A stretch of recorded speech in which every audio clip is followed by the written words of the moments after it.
And the strong wind signal number 3 possible tomorrow afternoon.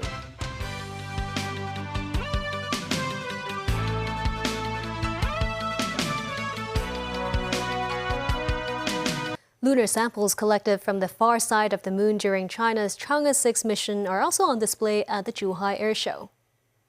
The 75-milligram lunar soil showcased at Zhuhai was the first public welfare samples from the Chang'e 6 lunar probe. Earlier this year, the mission collected about 2 kilograms of moon dust and rocks from the moon's South Pole Aitken Basin for the first time in human history. Apart from the lunar soil sample, visitors can also get a glimpse of the Chang'e 6 return capsule, parachute, as well as the sealed container used for sample collection. The standby signal number 1 is now in force. The observatory says it will consider issuing the strong wind signal number 3 tomorrow afternoon. This severe tropical storm Toraji has entered the South China Sea with a distance of around 500 kilometers away from Hong Kong. The forecaster predicts that Toraji will move west-northwestward at a speed of about 15 kilometers per hour across the northern part of the South China Sea. It's expected to sweep past the region around 200 kilometers south of Hong Kong on Thursday morning. The observatory will assess whether high tropical cyclone warning signals are needed, depending on Toraji's strength and assistance from the Pearl River estuary. Xia Baolong, director of the Hong Kong and Macau Affairs Office, has called on Hong Kong's business leaders to unite and actively promote the city's economy. Chief Executive John Lee said he would take concrete actions over that. As the city's leader is set to leave for Peru tomorrow morning to attend the Asia-Pacific Economic Cooperation or APEC summit, he said he would work to expand cooperation with other economies. During last Friday's symposium in Shenzhen, organized by the Hong Kong and Macau Affairs Office, its director Xia Baolong told Hong Kong business leaders to show their love for the SAR with concrete actions. Speaking ahead of the weekly Executive Council meeting, Chief Executive John Lee said Xia has given clear directions for the city's business community on how to contribute to the city's development. And of course, enterprises can make their decisions. But the key point is how much you love this place and how much you think you should contribute. Whether it's just a business decision or whether you want to be showing your love to the people who live with you every day, showing your love to the home, which is the home for your children. Henry Tang, a member of the Standing Committee of the National Committee of the Chinese People's Political Consultative Conference, noted that even when the business community is willing to cooperate with the government, the administration should not always insist on its own way. On that, the CE said entrepreneurs and investors can take part in mega projects such as the Northern Metropolis, and that will help relieve the government's financial burden. Meanwhile, the annual Asia-Pacific Economic Cooperation or APEC summit will be held in Lima, Peru on November 15th. John Lee said he will work to develop cooperation with more economies for Hong Kong, tell a good Hong Kong story, and seek to join the Regional Comprehensive Economic Partnership or RCEP. Last year, Lee himself did not join the APEC summit, which was held in the U.S., citing scheduling conflicts. During Donald Trump's previous tenure as U.S. president, he imposed sanctions against Hong Kong officials, including Lee, and publicly commented on Hong Kong's national security cases. Does Trump's presidential comeback worry the CE? Any country or economies which want to develop trade relations or normal relations with another economy, then mutual respect is important.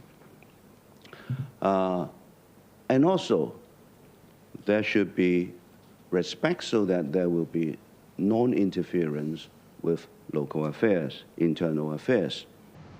John Lee also noted how Hong Kong, being the world's freest economy, will continue to consolidate its traditional markets while striving to develop relations with emerging markets. With Donald Trump winning the U.S. presidential election, there are concerns about the future of China-U.S. relations. James Chow, president of the China-United States Exchange Foundation, said on TVB's Straight Talk program that it is still possible to work towards avoiding conflict. The way you do it is find a shard of light, a glimmer of light somewhere, and where you can do it, you go in and you seize quickly, and you pounce on it and you create something different. Carter did it with Brzezinski and Mr. Deng Xiaoping in 79. Dr. Kissinger, Zhou Enlai, Chairman Mao did it in 1971 and 1972. Both people can win, and both sides need not be locked in competition going forward. But it's absolutely doable. And we look back to 1972 and 1979. They created a modern US-China relationship during the Cold War. What more of a challenging time could there have been than that? Chow said the China-U.S. Exchange Foundation will organize the first bilateral forum later this week in Hong Kong.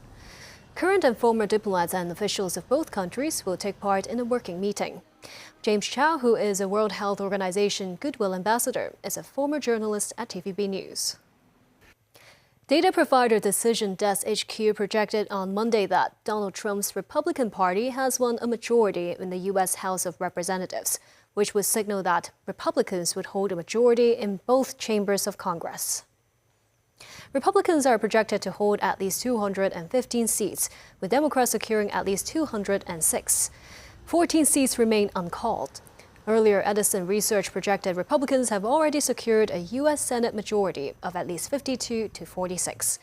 During his first term in 2017 to 2021, Trump's biggest achievement was sweeping tax cuts that are due to expire next year. That legislation and Democratic President Joe Biden's signature $1 trillion infrastructure law both came during periods when their parties controlled both chambers of Congress. By contrast, during the past 2 years of divided government, Biden has had little success in passing legislation, and Congress has struggled to perform its most basic functions of providing the money needed to keep the government open. Huawei has asked a U.S. judge to dismiss most of federal indictment in which Huawei is accused of stealing tech secrets. The company says the accusation is part of the ill-founded Department of Justice initiative to prosecute companies with links to China. The objection was filed in Brooklyn late Friday, with Huawei saying there was no proof of a conspiracy. The DOJ accused the telecommunications giant of trying to steal from U.S. rivals and misleading banks about its business in Iran. The case has been going on for 6 years and at one time led to the detention of Huawei CFO Meng Wanzhou, whose father founded the company. Charges against Meng were dismissed in 2022. And still ahead, firefighters between gangs and the police in Haiti's capital. Armistice Day ceremonies in Europe marking the end of World War I. And the signing of an MOU to promote sports medicine among the public.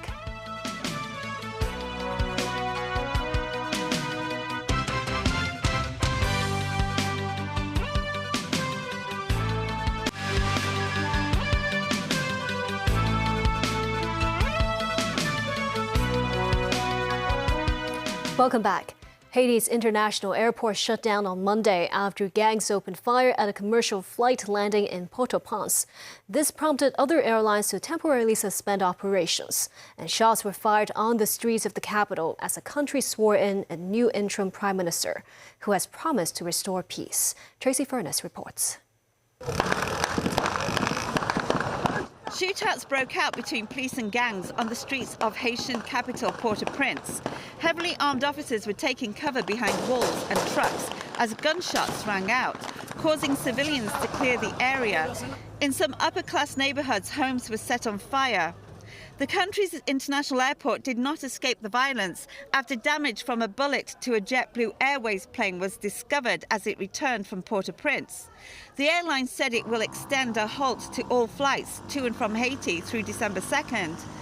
Tensions in Haiti erupted as interim Prime Minister Barry Conille was fired and the Transitionary Council appointed businessman Alex Didier-Fils-Ami to the post as they tried to re-establish democratic order in the Caribbean nation.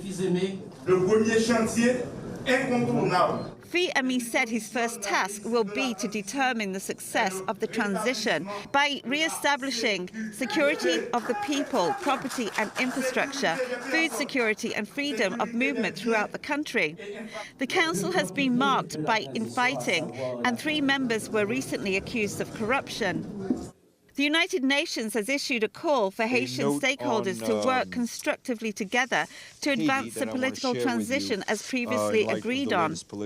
The Secretary General appeals to all member states to sustain and increase their security support for Haiti, including through multinational security support mission, ensuring that it receives the financial support it needs to successfully implement its mandate and expand deployment and operations. Tracy Furness, TVB News. Europe remembered Armistice Day, marking the end of World War I 106 years ago. In Paris, British Prime Minister Keir Starmer and French President Emmanuel Macron attended a ceremony, laying a wreath under the Arc de Triomphe at the Tomb of Unknown Soldiers, and where an eternal flame flickers in honor of those who died in the first global conflict. It was the first time a British leader attended the Paris Remembrance since Winston Churchill was hosted by General Charles de Gaulle in 1944. In Belgium, veterans, officials, and locals also attended an Armistice Day ceremony. The American and Irish ambassadors to Belgium laid wreaths under Ypres Menin Gate, where the names of some 55,000 soldiers whose remains were never found are engraved.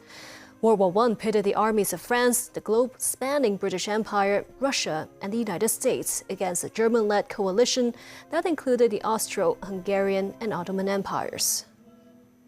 The Hong Kong Academy of Medicine and Hong Kong Sports Institute signed a memorandum of understanding as both parties aim to promote sports medicine among the wider community. Timothy Lee reports. Hong Kong is moving one step closer towards increasing the availability of sports medicine to the public.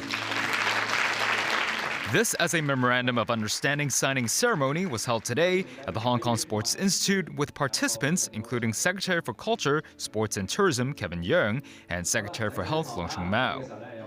Some distinguished speakers at the event included Olympic fencing champion Chen Ka-long and swimmer Siobhan Haughey. A number of coaches from the city's sports teams also shared their views on the importance of sports medicine for top athletes. Basically, we check all the history of every athlete's injury to see where it could be complicated for them. Then, knowing this, we will work very hard in common with the sport medicine to avoid every injury. We really focus for us in fencing in the legs, in the elbow. Professor Gilberto Leung, the president of the Hong Kong Academy of Medicine, also stressed the need for the city to catch up when it comes to the wider promotion of sports medicine. We aim to promote training from our perspective in sports and exercise medicine in regard to, for example, how to enhance some specialists to care for our elite athletes. In Hong Kong, we have doctors who do a lot of work in sports and exercise medicine, but it isn't a specialty. So I think that is something that we need to catch up. The president of the Hong Kong Academy of Medicine said through the MOU, his institution and the Hong Kong Sports Institute will further promote sports medicine to the wider community via primary health care, as they encourage residents to engage in more exercise. Timothy Lee, TVB News. And that's the news. Thank you for watching.